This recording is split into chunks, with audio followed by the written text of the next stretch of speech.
Hello friend, स्वागत है आपका मेरे यूट्यूब चैनल ऑनलाइन स्टडी पे।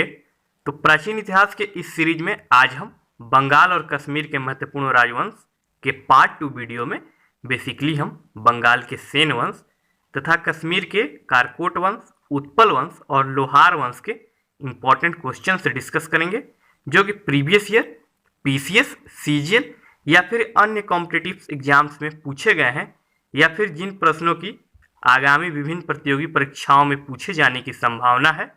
तो आज हम उन सभी प्रश्नों को डिस्कस करेंगे। और पिछले वीडियो में हमने इन सभी राजवंशों के महत्वपूर्ण शासक और पाल वंश के सभी महत्वपूर्ण क्वेश्चंस डिस्कस किया था। और इसके अलावा भी प्राचीन इतिहास के पाषाण काल से लेकर अभी तक के सारे प्रश्न बिल्कुल क्रमबद्ध तरीके से टॉपिक वाइज हम लोग डिस्कस कर चुके हैं। तो अभी तक अगर आपने उन वीडियोज को नहीं देखा है तो प्लेलिस्ट चेक करें, या फिर डिस्क्रिप्शन में भी उनका लिंक दे दिया गया है, तो आप वहां से भी उन वीडियोज को देख सकते हैं। तो आइए शुरू करते हैं आज का वीडियो। आज के वीडियो का जो पहला प्रश्न है वह है, सेन वंश का संस्थापक कौन था? तो इसका जो आंसर होगा, सामंत सेन ने 1070 ईस्वी में सेन वंश की स्थापना की थी। और सामंत सेन का शासनकाल 1070 ईस्वी से लेकर 1095 ईस्वी तक था। अगला प्रश्न है, श्री हर्ष नामक कवि ने किसकी प्रशंसा में विजय प्रशस्ति काव्य की रचना की? तो इसका जो सही आंसर है, सेन वंश का ही एक अन्य शासक थे विजय सेन। तो इन्हीं की प्रशंसा में श्री हर्ष नामक कवि ने विजय प्रशस्ति काव्य की रचना की थी। और इनका जो शासनकाल था वह 1095 ईस्वी से लेकर 1158 ईस्वी तक का इनका शासनकाल रहा।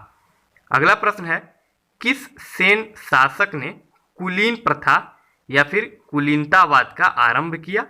तो इसका जो सही आंसर होगा, बलाल सेन, जिनका शासनकाल 1158 से लेकर 1178 ईस्वी तक था।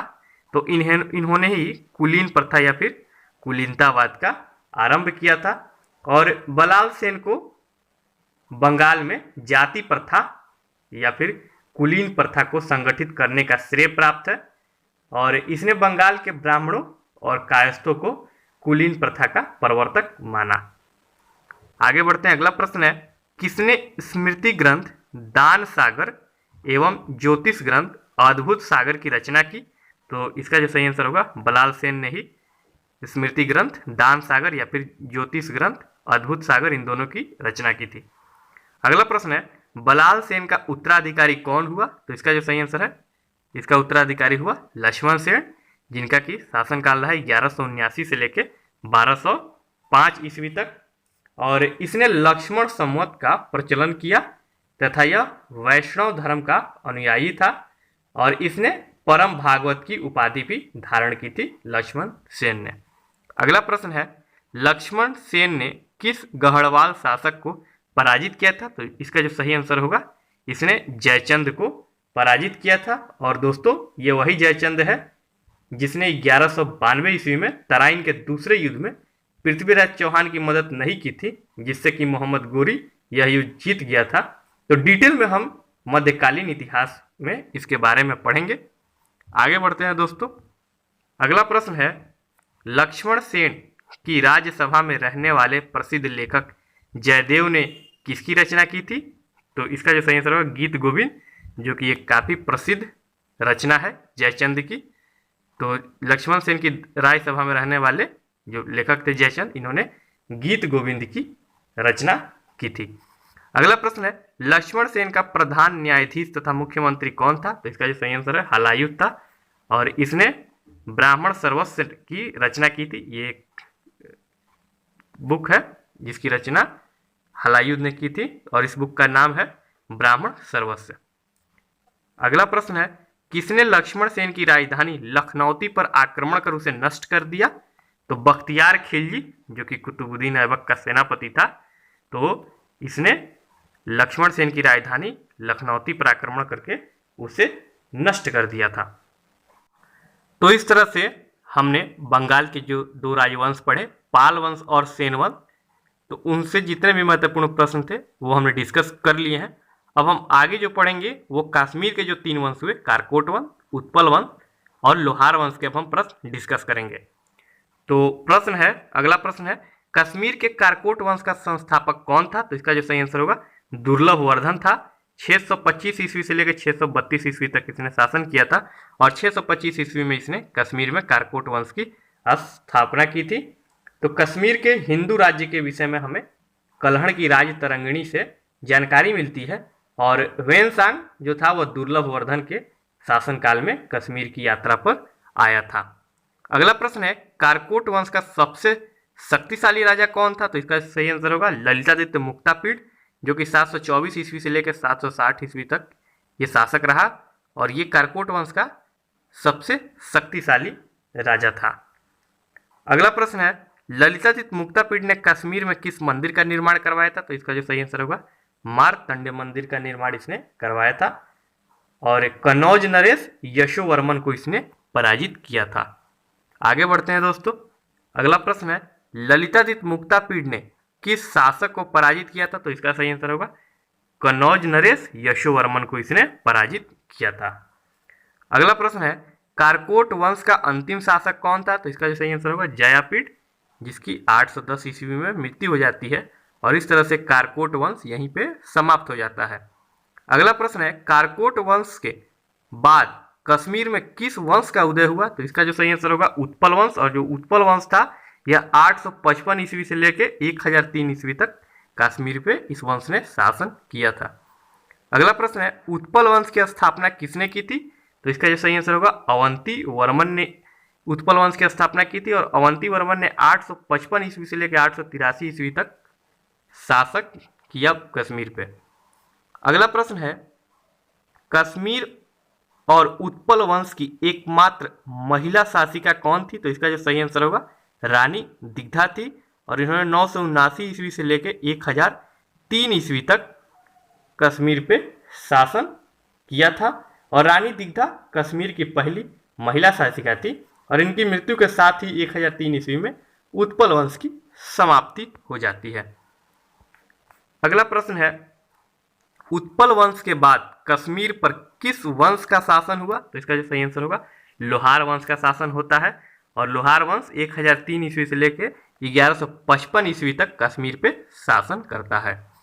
अगला प्रश्न है, लोहार वंश का संस्थापक कौन था? तो इसका जो सही आंसर होगा संग्राम राज, जो कि 1003 ईस्वी में लोहार वंश की स्थापना करता है और ये 1003 ईस्वी से लेकर 1028 ईस्वी तक ये शासन करता है कश्मीर पे। अगला प्रश्न है, लोहार वंश का वह कौन सा शासक था जो विद्वान कवि तथा कई भाषाओं का ज्ञाता था? तो इसका जो सही आंसर है हर्ष, और कल्हण जो था जिसने राज तरंगिणी लिखी जिससे हमें कश्मीर के इतिहास के बारे में जानकारी मिलती है, तो हर्ष का आश्रित कवि था या फिर बोल सकते हैं कि हर्ष के दरबार में रहता था। अगला प्रश्न है, कश्मीर का नीरो किसे कहा जाता था? तो इसका जो सही आंसर होगा हर्ष को ही कश्मीर का नीरो कहा जाता था और उसके शासनकाल में कश्मीर में भयानक अकाल पड़ा था और राज्य में आंतरिक अशांति के कारण उत्सल और सुसल नामक भाइयों ने विद्रोह किया था और इसी विद्रोह में लगभग 1001 ईस्वी में हर्ष और उसके पुत्र भोज की हत्या कर दी गई थी। अगला प्रश्न है, लोहार वंश के किस शासक ने यूनानियों को पराजित किया था? तो इसका जो सही आंसर है जयसिंह, जो कि 1128 ईस्वी से लेके 1155 ईस्वी तक ये लोहार वंश का शासक रहता है और कश्मीर पे शासन करता है, तो इसी ने ही यूनानियों को पराजित किया था। अगला प्रश्न है, कल्हण ने राज तरंगिणी की रचना किस शासक के शासनकाल में की थी? तो इसका जो सही आंसर होगा लोहार वंश के अंतिम शासक जयसिंह के शासनकाल में कल्हण ने राज तरंगिणी की रचना की थी और यह संस्कृत साहित्य में ऐतिहासिक घटनाओं के क्रमबद्ध इतिहास लिखने का प्रथम प्रयास है।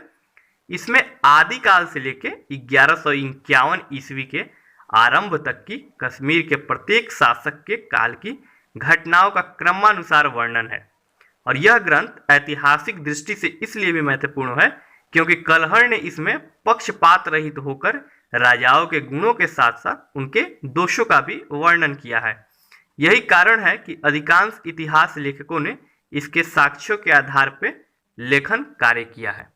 अगला प्रश्न है, राज तरंगिणी किस भाषा में लिखी गई? तो इसका जो सही आंसर है संस्कृत भाषा में लिखी गई है राज तरंगिणी।